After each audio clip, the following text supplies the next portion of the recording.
Advertencia. El contenido de este video es entre explicativo y de opinión personal, pero fuera de toda inclinación política. Las cosas que se dirán son a título particular, sin afán de ofender o acusar a los bandos que apoyan o defienden el tema central de la misma. Ahora sí, que venga la intro. Hola a todos y bienvenidos a su canal, Las Páginas del Códice. Yo soy Marcos Torres y el día de hoy vengo a darles mis opiniones y la visión de lo ocurrido con la reforma judicial en el país. Vamos a ello. Les daré un poco de contexto. Por febrero de este año se presentó una serie de iniciativas por el todavía presidente AMLO. Lo digo así porque si ves este video una semana después de que lo publique, pues ya estará disfrutando de su jubilación. Dentro de estas iniciativas venía la llamada reforma al Poder Judicial, que dentro de todo el texto que ya pueden encontrar publicado cómodamente en el Diario Oficial de la Federación, por si desean leerlo ustedes mismos, pero aquí déjenme darles yo los puntos más importantes. 1. Como punto más polémico está la elección popular de un gran número de cargos judiciales, entre los que están los ministros de la Suprema Corte, consejeros del Consejo de la Judicatura Federal, magistrados del Tribunal Electoral Federal y magistrados de circuito y jueces de distrito. Se crea también el nuevo Tribunal de Disciplina Judicial con sus respectivos magistrados, que también van a ser electos. Dichas elecciones se harán en dos tantos. Una será el próximo año, donde se eligen a los pesos pesados y a la mitad de los demás en una elección extraordinaria, y la otra será para el 2027, donde se van a elegir a la otra mitad restante. Las elecciones serán organizadas por el Instituto Nacional Electoral o INE. 2. El proyecto de reforma también pretende reducir a 9 los ministros que integra la Suprema Corte, donde solamente les recuerdo que actualmente está compuesta por 11 integrantes. En el documento se reafirma que será renovado cada 2 años de forma rotatoria, determinada por el número de votos obtenidos por cada candidatura. Además, los ministros electos permanecerán en su cargo 8, 11 u 14 años, esto en función del número de votos obtenidos por cada uno. Los más votados se mantendrán en el cargo durante un periodo mayor. Y 3. Los requisitos que son para aspirar a estos cargos judiciales incluyen tener un título profesional en Derecho, oigan, ya lo tengo, y un promedio de 8 o 9 en las materias afines, oigan, ya lo tengo, tener experiencia de al menos 3 a 5 años en la actividad jurídica según corresponda, bueno, ese no lo tengo, pero lo más chingón. Además, tienen que entregar ensayos y 5 cartas de referencia de entre sus vecinos y colegas que respalden su idoneidad en el cargo. Espero que me puedan apoyar mis vecinos en esto. Obvio, la primera es la que más se escuchó de estas semanas, porque si no lo sabían, venimos de un sistema diferente de designación de los cargos antes mencionados. Y recordando un poco sus clases de civismo o cívica y ética, el país está conformado por 3 poderes: el ejecutivo, el legislativo y el judicial. Los 2 primeros son considerados representantes del pueblo, por eso los elegimos mediante el voto. Y el tercero no debería tener esta característica, porque la impartición de justicia debe de ser imparcial. Se va a cambiar la forma en la que se eligen estos cargos. A manera de resumen les diré que cosas más o cosas menos, antes de esta reforma se elegían con algo llamado carrera judicial, que en pocas palabras se podría explicar como una regulación del mismo Poder Judicial para el ingreso, formación, evaluación, desempeño y permanencia de los trabajadores del mismo. No es fácil, debes de tener un cargo oficial en el mismo, después lograr ser secretario y tener en este puesto al menos 5 años para al fin poder concursar. Así es, concursar mediante un examen para poder llegar a ser juez federal. Yo tengo conocidos del Poder Judicial y dicen que esos exámenes están súper complicados, porque justo queremos eso, que los que pasen sean los mejores preparados para dichos cargos. Y eso no es todo. Después de pasar ese examen, deben de tomar un curso de más preparación donde igual los van a estar evaluando y así. Bueno, más o menos. Aquí les estoy dejando la versión light del tema. Si quieren, investiguen por su parte cómo va a ser eso, pero ya de nada va a servir. Y ahora, con que reúnas las 3 sencillas cosas que les dije anteriormente, ya la armaste. Por eso insistí con el recordatorio de los 3 poderes. Entre ellos debe haber un equilibrio, un contrapeso, y algo que nunca debió pasar es que el Ejecutivo tenga el poder de los otros 2. Aquí jamás me van a escuchar decir la palabra dictadura, aún, pero hagan conclusiones ustedes mismos de lo que significa que los 3 poderes estén en manos de no digamos una persona del Ejecutivo, sino coloreado de un solo partido político. Bueno, retomando un poco lo de la reforma, no fue sorpresa para nadie que pasara rápido en la Cámara de Diputados, ya que ahí se sabía que se tenía la mayoría. El tema fue cuándo iba a pasar al Senado, porque el sector a favor de la reforma solamente necesitaba un voto más a favor para que esto ocurriera.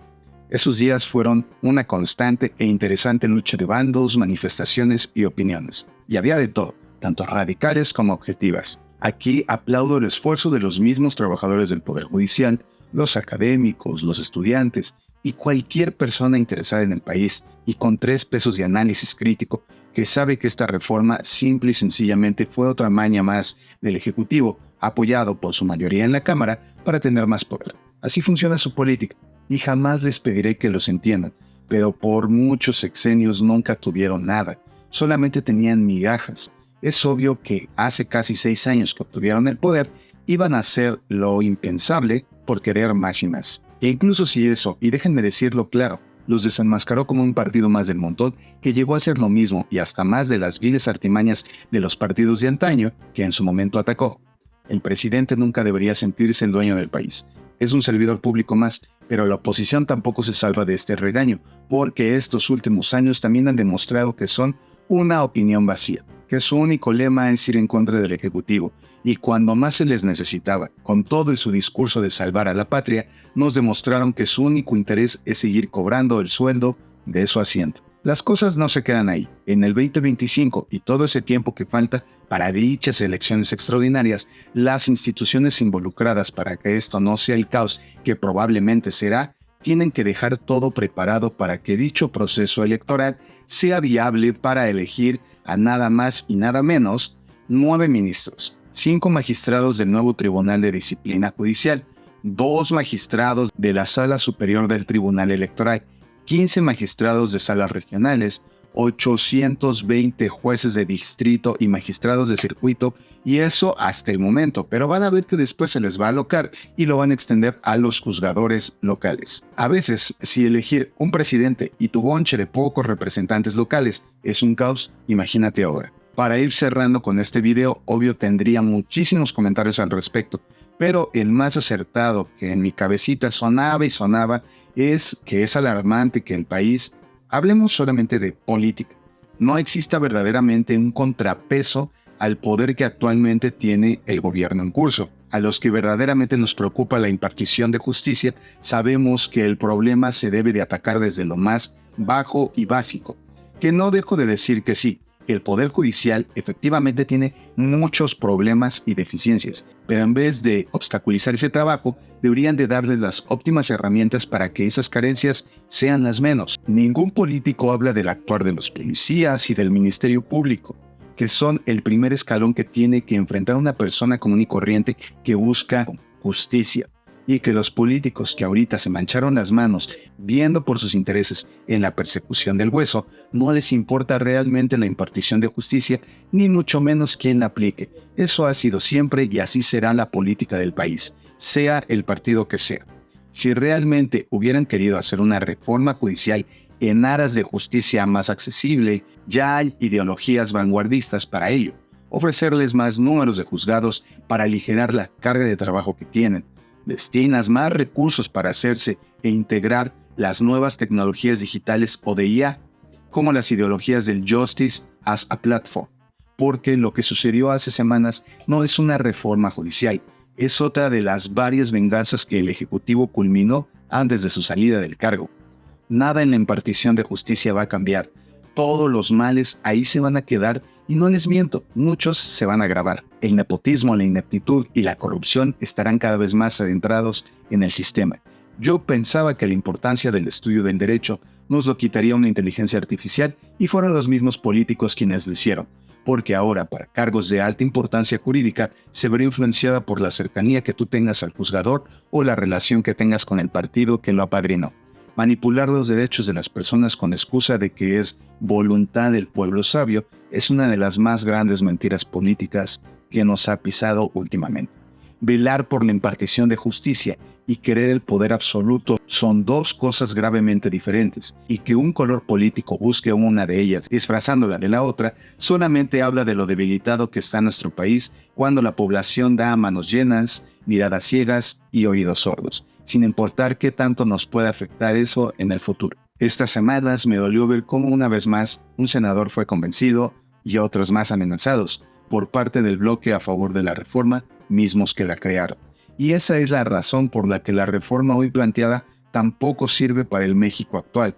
Ninguno de esos dos bandos, a mi opinión, debería de tener el poder, porque son fácilmente corruptibles. Pero, y lo digo muy serio, lo que más dolor, tristeza y coraje me dio fue cómo ver licenciados en Derecho eligieron defender esta reforma que debilita todavía más el contrapeso de los tres poderes. Cuando sean las votaciones verán que, como siempre que haya elecciones en México sucede, si a los ciudadanos no les importa elegir de manera consciente a sus representantes, mucho menos les va a importar votar por un juez, magistrado o ministro. Esta vez vi a algunas de las personas que yo más respetaba en mis años como estudiante de Derecho celebrando y peor aún burlándose por haber obtenido de una forma tan descarada la aprobación de una reforma que daña tan cruelmente a la Constitución y joder, algunos de ellos hicieron su especialidad en Derecho Constitucional. Es como si yo, que amo el derecho penal, aplaudiera una reforma que regrese la pena capital o el derecho penal de autor. Septiembre del 2024 dejó una huella y dará más de qué hablar en la historia jurídica y política del país. Y desde aquí, yo no como licenciado en Derecho, sino como un ciudadano más, les pido a la futura administración que está por entrar que no olvide escuchar al pueblo en general, y no solamente a los que apoyan a su partido, porque queda claro que tanto la izquierda como la derecha en México tienen las mismas intenciones con el país, solamente se intercambian a sus políticos a su conveniencia. Desde el proyecto de las páginas del Códice, Marcos Torres como estudioso del derecho y Maddox para los compas como un ciudadano más, les invito a que por el momento no nos quedemos con los brazos cruzados y no hay de otra que prepararnos, informar a los cercanos y un poco más, para orientarlos a tomar las decisiones correctas para que en las futuras elecciones que plantea la reforma judicial, el conformismo no haga que la elección de jueces sea con la misma calidad de personas que este mes hundieron un poco más al país. Nos vemos en un próximo video. ¿Qué? ¿Ahora van a militarizar al país? Me lleva la chingada. Gracias por seguir y apoyar a los canales de la Terna de Maddox, así como los canales que te aparecen aquí. Te invito a ver los siguientes videos que se encuentran en este apartado, así como seguir y apoyar todas las redes sociales que están en la descripción de este video. Con tu apoyo seguiremos creciendo para traerte un contenido educativo y entretenido. Yo soy Marcos Torres, de las páginas del Códice. A presto.